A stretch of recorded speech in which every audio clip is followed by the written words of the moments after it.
Even if you have never turned a wrench or a screwdriver, you can spot hand tools worth good money. They tend to sell fast in second-hand shops and garage sales. Look for these brands. Snap-on is a well-known brand in the automotive industry that has been around since the 1920s. Their focus is on professional mechanics that need durable quality tools. CDI, a subsidiary of Snap-on, specializes in torque measurement and calibration tools and are known for their precision and durability. If you see one of these, you are onto something. Tekton tools are popular with DIYers as well as professionals. GearWrench offers a range of automotive tools. They are recognized for their innovative designs and value for money. Precision Instruments is particularly in the industrial and aerospace as well as automotive sectors. Proto is a brand that caters to professional mechanics and industrial workers. AC Delco was established in 1916 around the automotive industry and also sells automotive parts. They sometimes make very specialized, hard-to-find tools. Their original name was United Motors Corporation.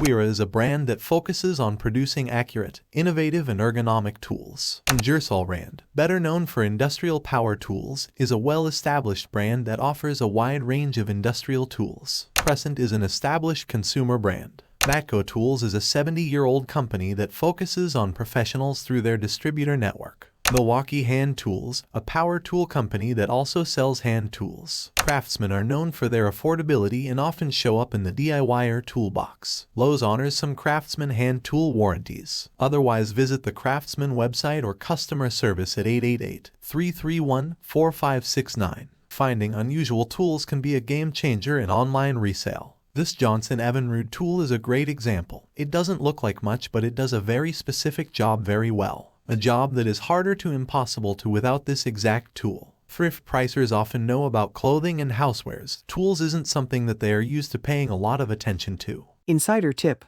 There is a famous thrift store no one has ever heard of. Habitat for Humanity's Restore. They focus on home improvement and DIY goods and often have furniture and other one-of-a-kind items, like tools. If there is one in your area, I encourage you to check it out. They are not your run-of-the-mill thrift stores. Not a paid endorsement. Knowledge is power, it's also profit. You made it to the end. Now you have to subscribe. There is plenty more content designed to help you find the good stuff in thrift stores and at garage sales. Thanks, it helps a lot.